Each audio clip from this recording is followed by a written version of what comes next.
Le 18 septembre 2012, la mer du Nord est plutôt agitée, mais sans être non plus dangereuse, et Chris Lemons se trouve sur le Topaz, un navire de support offshore de 106 mètres de long, positionné à ce moment-là au-dessus du champ pétrolier de Huntington, situé à près de 200 km au large des côtes écossaises. Sous la surface, à 97 mètres de profondeur, se trouve une structure métallique reliée au champ pétrolier et qui consiste en un assemblage de conduites, de valves et de raccords.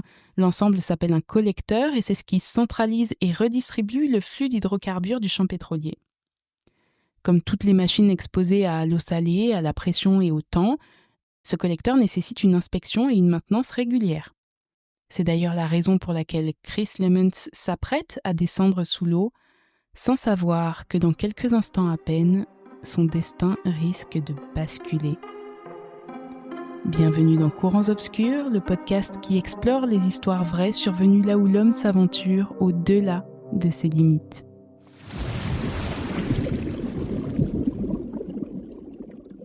La mer du Nord n'est pas une mer spectaculaire. Elle ne possède ni la transparence irréelle des eaux tropicales, ni la lumière éclatante des récifs coralliens, ni cette promesse visible de vie qui attire instinctivement le regard vers sa surface. Non, elle est grise, froide, souvent agitée et d'une indifférence presque totale à l'existence humaine, et c'est précisément pour cette raison qu'elle constitue l'un des centres névralgiques invisibles du monde moderne.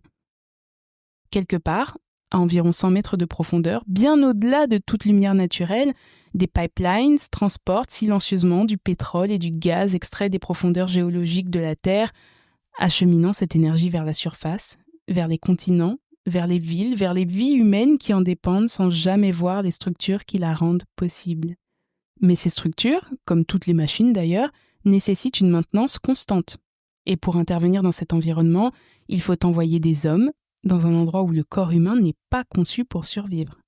À 100 mètres de profondeur, la pression est environ 10 fois supérieure à celle de la surface et, dans ces conditions, l'air que nous respirons habituellement devient toxique car l'azote agit sur le cerveau comme anesthésiant, provoquant une narcose, l'ivresse des profondeurs, qui altère le jugement, la coordination et la conscience elle-même. C'est pour contourner cette limite biologique que les plongeurs industriels utilisent une technique appelée plongée en saturation, et c'est un procédé qui consiste à adapter le corps humain à la pression plutôt que de tenter de la combattre. Chris Lemons vit dans cet univers. Il a 33 ans, il est écossais, ingénieur de formation. Il a découvert la plongée professionnelle presque par hasard et il a compris immédiatement qu'elle lui offrait un accès à un monde que très peu d'êtres humains connaîtront jamais. Un monde où la survie ne dépend pas de la force physique, mais de la précision, de la discipline et de la confiance absolue dans la technologie. Pour travailler à ces profondeurs, Chris ne peut pas simplement enfiler une combinaison et descendre. Ça ne fonctionne pas comme dans la plongée loisir.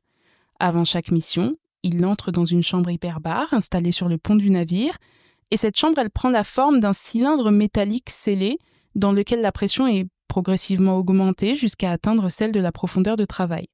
Cela permet au gaz respiratoire, principalement un mélange d'hélium et d'oxygène, de se dissoudre lentement dans ces tissus et de remplacer progressivement l'azote pour éviter ses effets narcotiques.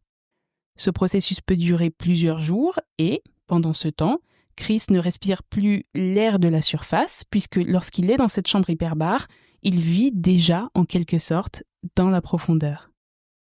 Nous sommes donc le 18 septembre 2012 et, comme je vous l'ai déjà dit, la mer est plutôt agitée mais rien de dramatique et tout le monde s'affaire sur le bateau. Chris est déjà pressurisé depuis plusieurs jours avec ses collègues et il passe ce temps à bavarder de choses et d'autres, mais principalement de son mariage à venir et de sa maison à finir, car en Écosse, sa fiancée, Morag, l'attend et ils doivent se marier dans quelques mois.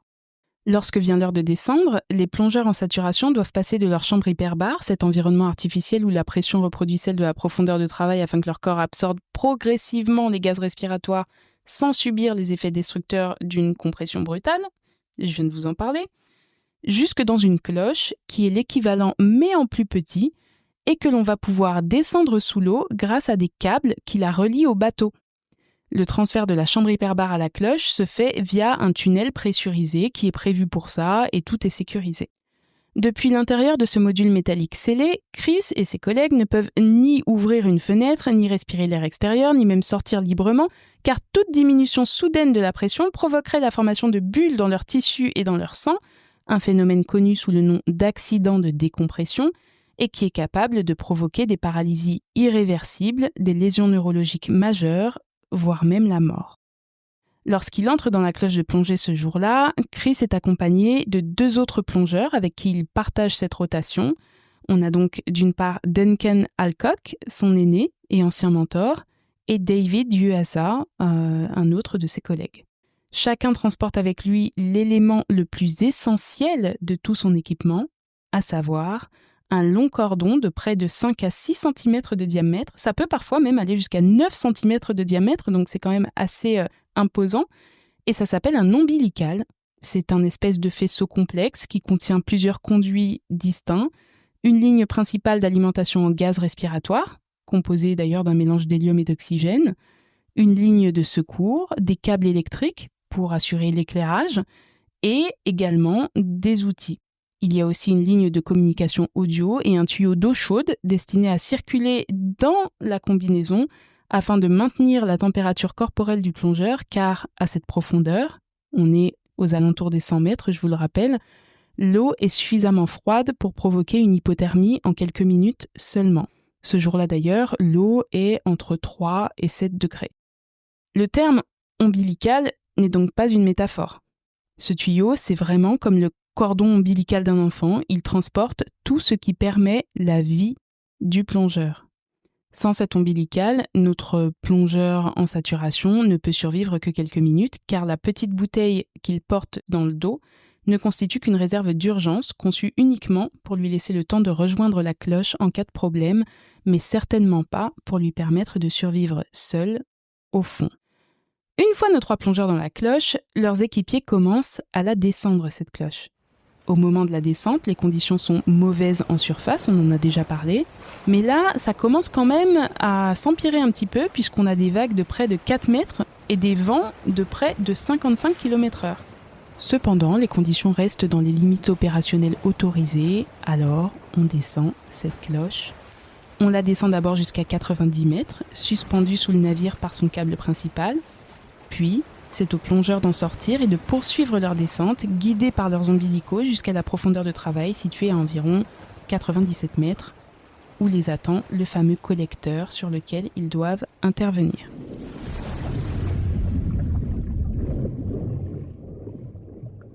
Sur les 3 plongeurs qu'on a descendus, seuls 2 vont sortir de la cloche, Chris et Dave. Duncan, lui, il reste à l'intérieur parce qu'il faut bien quelqu'un pour les guider, nos plongeurs dans l'eau. En effet, il fait très noir, il fait très sombre, et ces plongeurs ont besoin de quelqu'un qui leur dise un petit peu où aller, quoi faire, et qui voit l'environnement extérieur, puisque tout est filmé.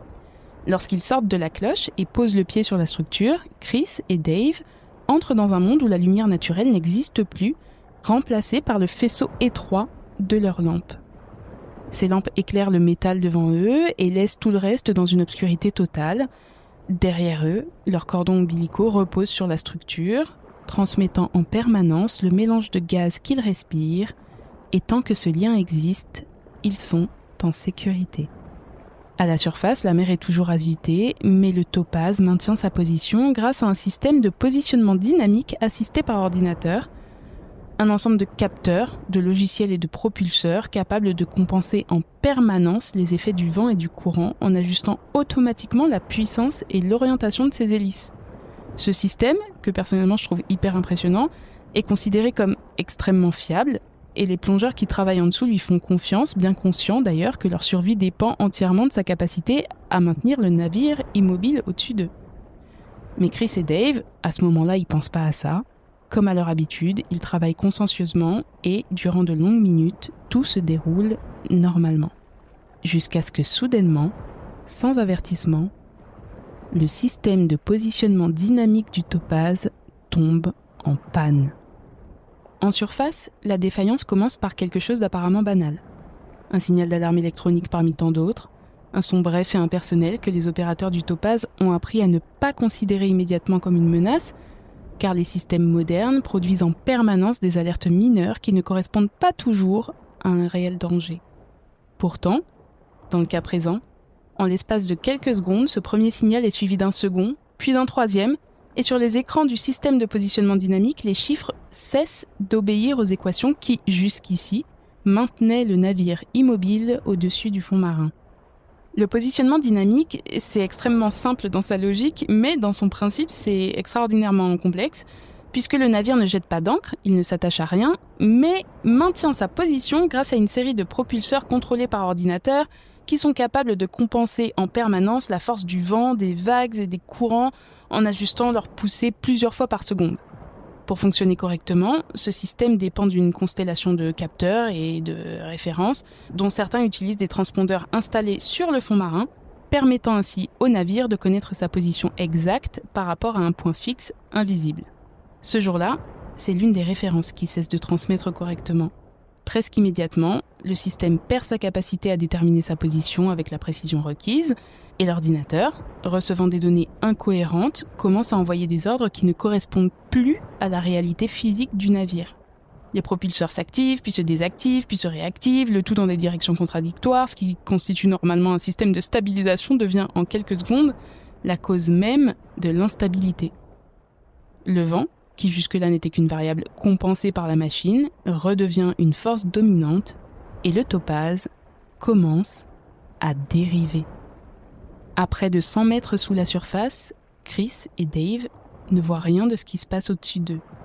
Mais ils en perçoivent quand même immédiatement les conséquences, car la première manifestation de cette dérive n'est pas visuelle, mais physique.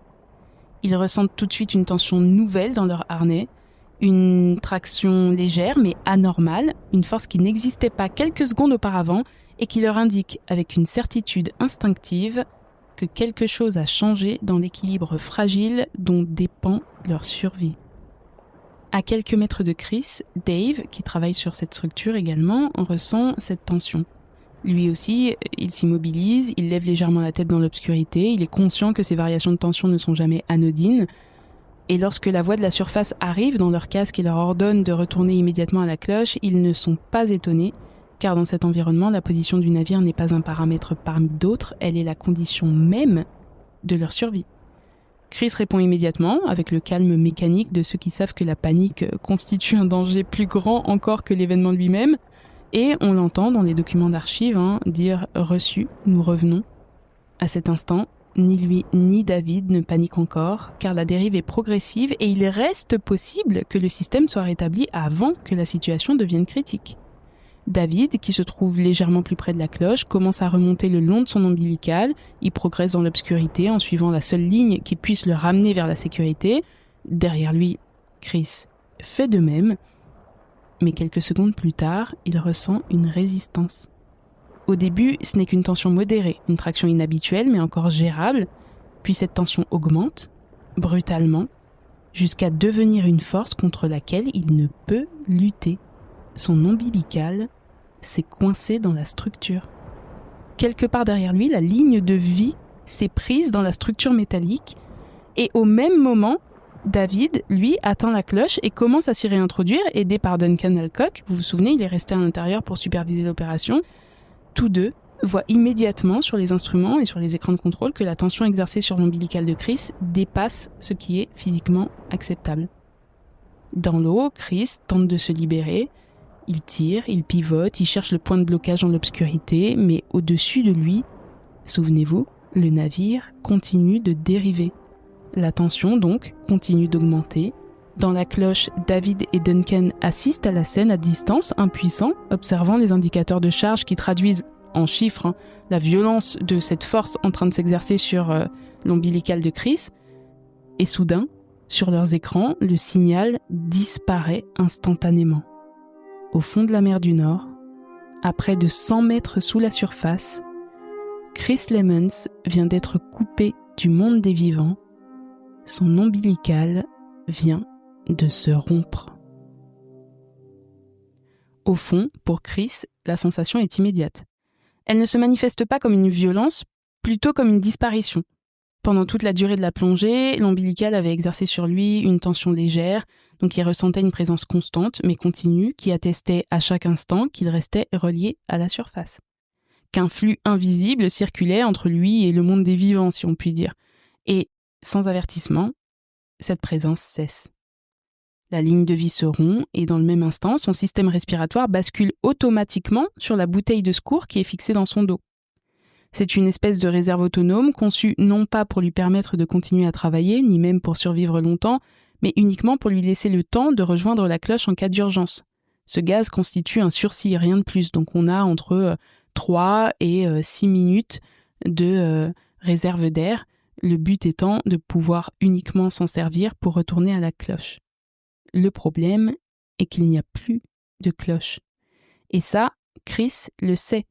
Il jette un regard à ses instruments, pas avec panique, mais avec cette lucidité froide que son métier exige de lui, car à cette profondeur, le danger ne provient pas seulement de la quantité d'oxygène disponible, mais bien de la manière dont cet oxygène agit sur son organisme.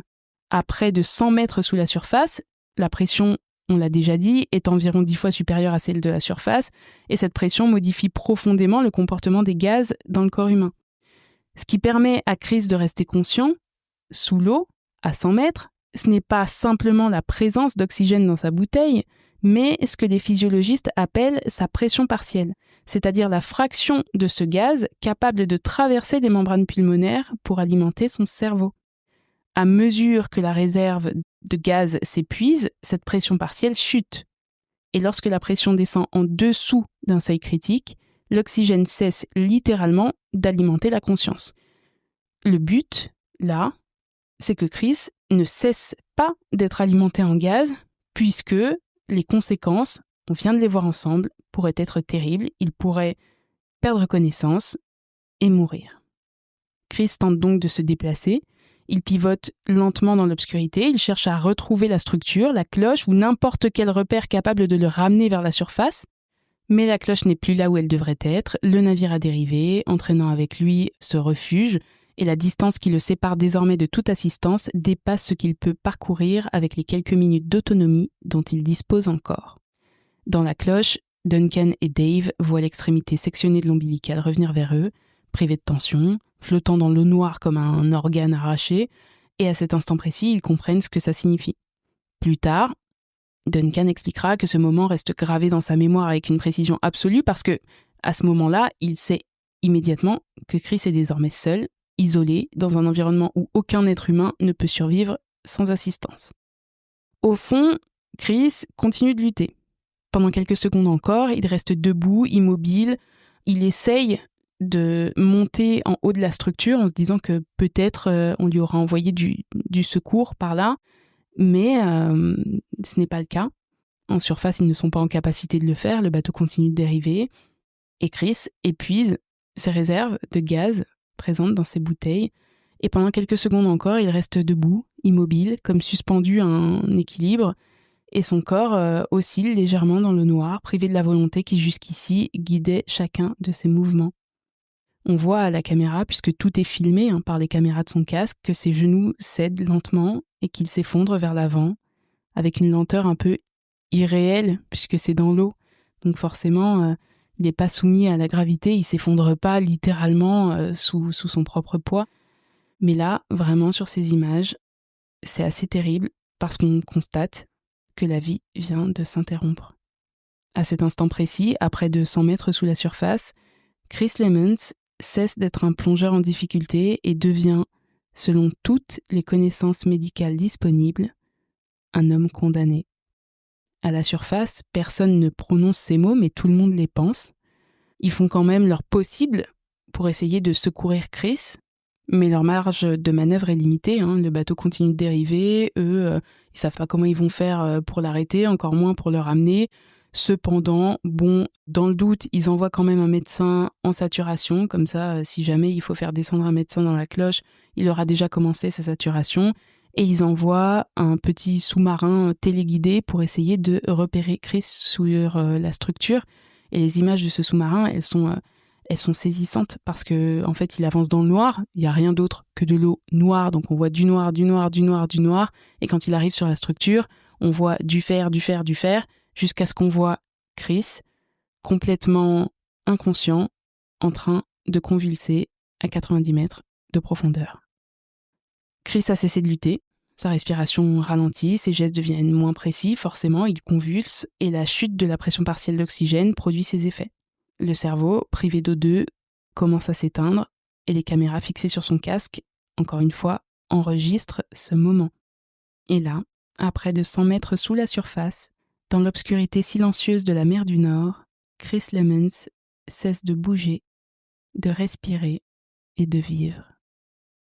Quand l'oxygène cesse d'alimenter son cerveau, normalement, Chris ne ressent ni suffocation brutale ni douleur identifiable parce que l'hypoxie, contrairement à ce que l'imagination pourrait suggérer, ne se manifeste pas nécessairement par une lutte consciente ou une sensation d'étouffement.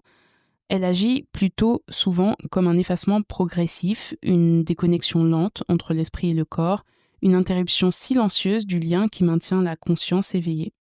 Dans les images, enregistrées par la caméra fixée sur son casque, ce moment est visible non pas comme un événement soudain, mais vraiment comme une transformation subtile, presque imperceptible, où la pression mécanique qui caractérisait chacun de ses gestes laisse place à du flou.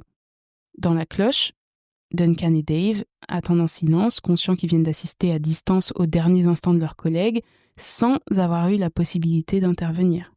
Car tant que le navire dérive, toute tentative de sortie constituerait un risque supplémentaire, voire un suicide, et serait susceptible de transformer un accident en catastrophe multiple.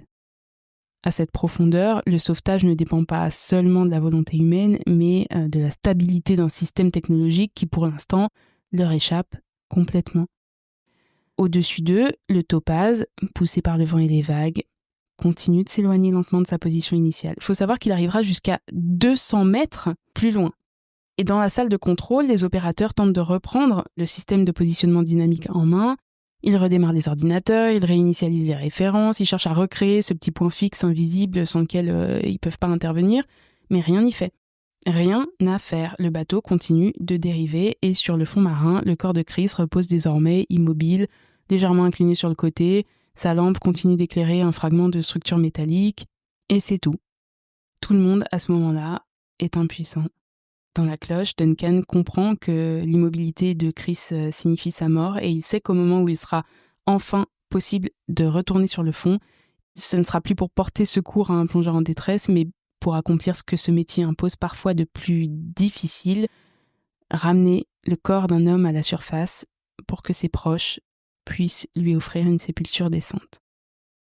Lorsque, de longues minutes plus tard, le système de positionnement dynamique du navire est finalement rétabli, plus de 30 minutes se sont écoulées depuis la rupture de l'ombilical de Chris, et bien que tous ceux qui se trouvent à bord sachent, sans avoir besoin de le dire, que ce délai dépasse largement ce que le cerveau humain peut supporter sans oxygène, il reste une chose à faire, il faut descendre chercher le corps de leur coéquipier. Dans la cloche, Dave se prépare, et Duncan l'aide en silence, vérifiant chaque connexion, chaque valve, chaque élément de son équipement, dont dépend désormais la sécurité du seul homme encore en état de plongée. Et enfin, la trappe s'ouvre, Dave descend, et il n'a aucun mal à trouver le corps de Chris qui repose exactement là où il s'est effondré, là où le petit sous-marin l'a trouvé.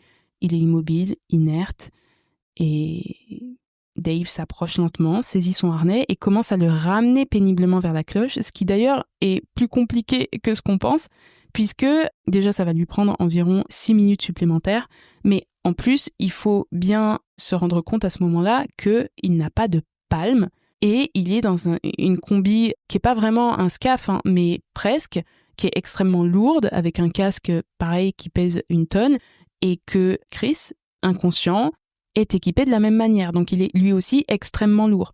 Donc à ce moment-là, Dave il doit porter son propre poids dans l'eau, avec toute la pression des 100 mètres de profondeur, et porter également son collègue extrêmement lourd sur plusieurs mètres.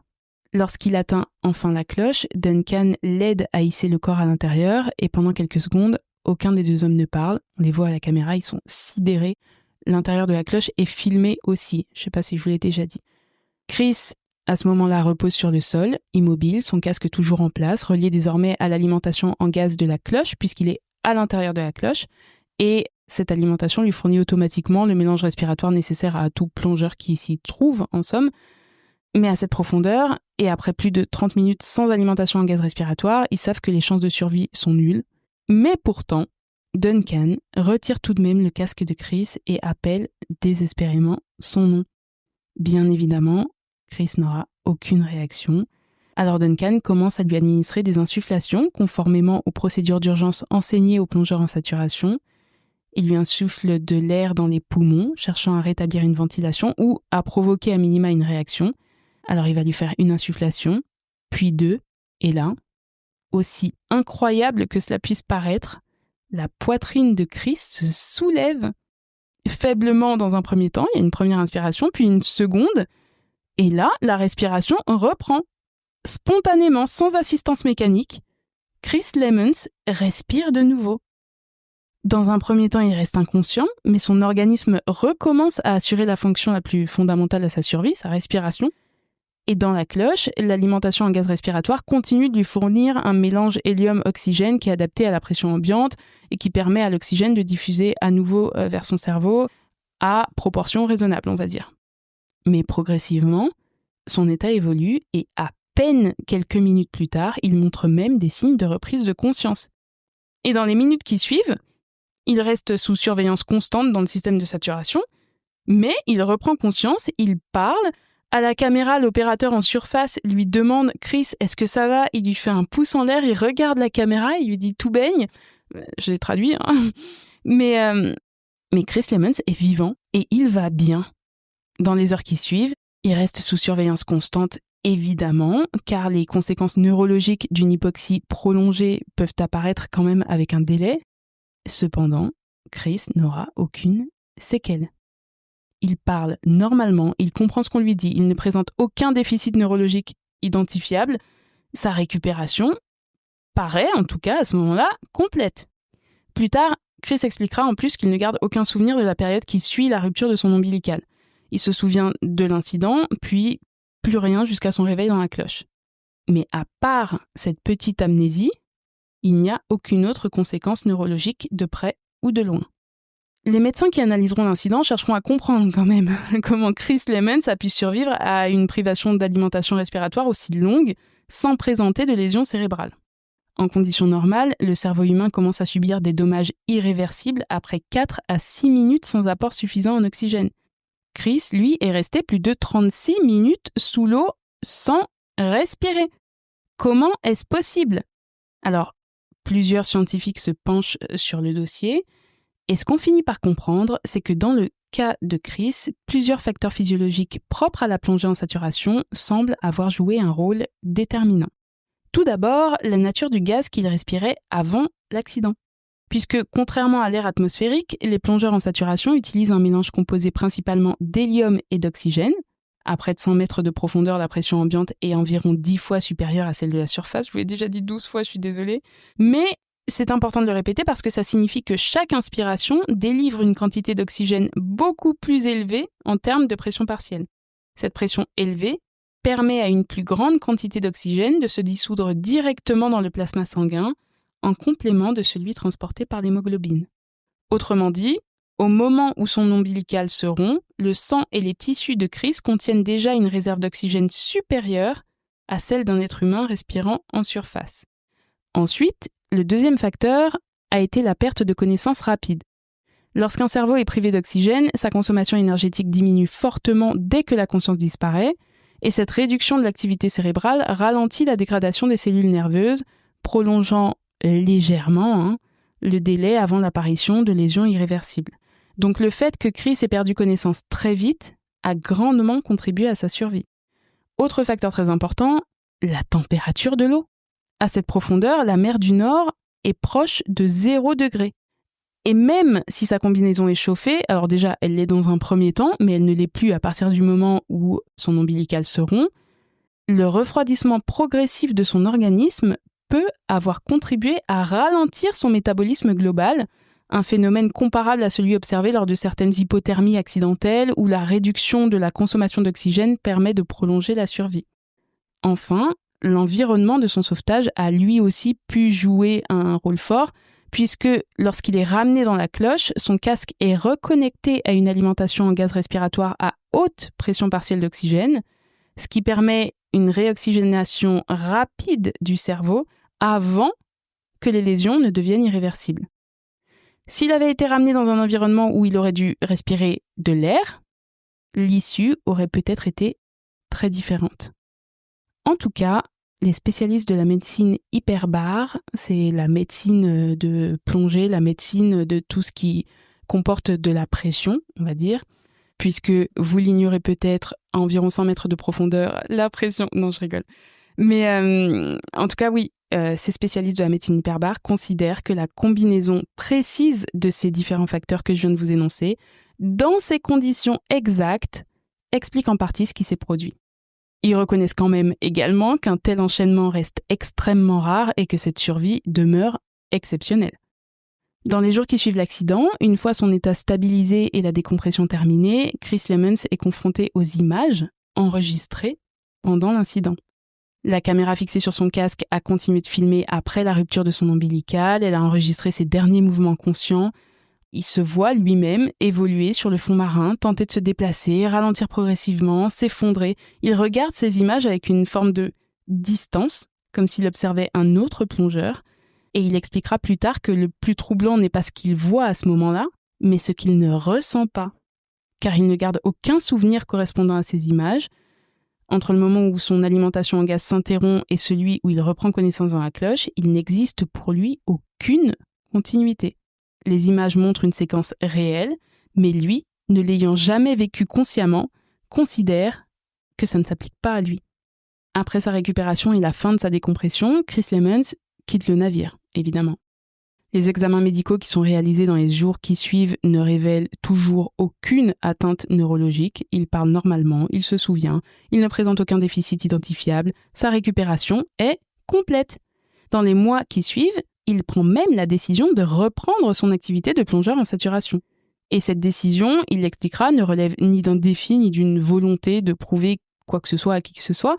Il dira qu'il s'agit simplement de son métier. Il aime son métier, il aime travailler offshore, il remet son casque, il redescend sous l'eau, il y retourne, point. C'était en 2012 et donc près de 15 ans ont passé depuis cet accident. Aujourd'hui, Chris Lemons vit en Écosse, le pays où il a grandi, loin des structures métalliques et des profondeurs obscures de la mer du Nord qui ont failli devenir sa tombe. Il s'est marié avec sa fiancée, qui partageait déjà sa vie au moment de l'accident et avec laquelle il avait construit avant même ce jour-là un avenir qu'il n'était pas certain de revoir. Et même si pendant plusieurs années, il a continué à travailler dans l'industrie offshore et qu'il est retourné en saturation, qu'il est redescendu à des profondeurs comparables à celles où son ombilical s'était rompu, qu'il a repris le cours d'une carrière que beaucoup pensaient terminée, eh bien avec le temps, il s'est progressivement éloigné des opérations les plus extrêmes et aujourd'hui, il intervient davantage comme superviseur, consultant et il témoigne, il partage son expérience auprès des professionnels de la plongée et des organismes de sécurité, non pas comme un survivant qui cherche à se distinguer, c'est pas son propos, mais comme un plongeur qui a traversé une situation que son métier doit comprendre pour mieux la prévenir. Et d'ailleurs, son histoire est devenue un cas d'étude. Un cas étudié par les médecins hyperbares, les ingénieurs, les plongeurs. En 2019, cette histoire fait d'ailleurs l'objet d'un documentaire intitulé Last Breath, la dernière respiration, réalisé par Richard Acosta et Alex Parkinson. Le film utilise les enregistrements réels de la plongée, les communications d'origine et les images tournées ce jour-là. Il reconstitue avec précision les événements tels qu'ils se sont produits et Chris Lemons y apparaît lui-même, il joue son propre rôle en fait, aux côtés de Duncan Alcock et de David Uasa qui eux aussi jouent leur propre rôle et ensemble ils reviennent sur cette journée avec une distance et un calme plutôt saisissants. En 2025, l'année dernière, cette histoire a même été portée à l'écran sous la forme d'un film, cette fois-ci, c'est plus un documentaire. Donc, alors, le film s'appelle aussi Last Breath, donc la dernière respiration, toujours. Il est aussi réalisé par Alex Parkinson, mais cette fois-ci, forcément, les trois protagonistes ne jouent pas leur propre rôle, puisqu'il s'agit d'un film, ce n'est plus un documentaire. Donc Chris participe au projet comme consultant, pour veiller à ce que les gestes, les procédures et les décisions soient représentés avec exactitude, mais il ne joue pas son rôle. En tout cas, il participe bien au projet, notamment pour veiller à ce que le film ne soit pas un peu une version embellie de l'événement, mais plutôt une reconstitution fidèle à ce qui s'est produit ce jour-là. Aujourd'hui, Chris continue de donner des conférences. Et vous trouverez d'ailleurs plusieurs extraits de ces conférences et témoignages sur Internet. Il y explique qu'il ne ressent pas ce qu'on pourrait attendre d'un homme revenu d'une telle expérience. Il ne décrit ni révélation, ni transformation mystique, ni lumière au bout du tunnel. Lui, il parle d'une interruption, d'une absence, d'un moment qui n'existe pas dans sa mémoire. Il sait que quelque part, au fond de la mer du Nord, il existe un endroit où, pendant plus de 30 minutes, il a cessé de vivre avant de revenir. Vous venez d'écouter Courants Obscurs. Merci pour votre écoute. Prenez soin de vous et si vous voulez aller plus loin, vous retrouverez les documents d'enquête, les photos et toutes les sources utilisées pour cet épisode sur www.courantsobscurs.fr.